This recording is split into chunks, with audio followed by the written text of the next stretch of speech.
How to see download history on Google Play Store. In this video, I'm going to show you how to do it. And if you find this useful, please consider leaving a like and subscribing to the channel. Now, the first step you need to do is to open Google Play Store. Then tap on your profile icon on your top right corner. Then manage apps and device. Then it will land here. So you are going to tap on manage.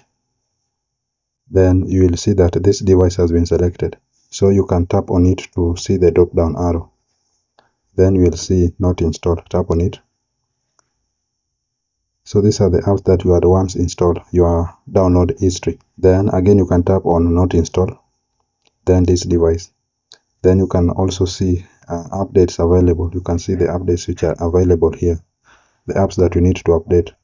So that's really it, guys. That's how to see download history on Google Play Store. I hope this was useful, and if it was, please consider leaving a like and subscribe to the channel.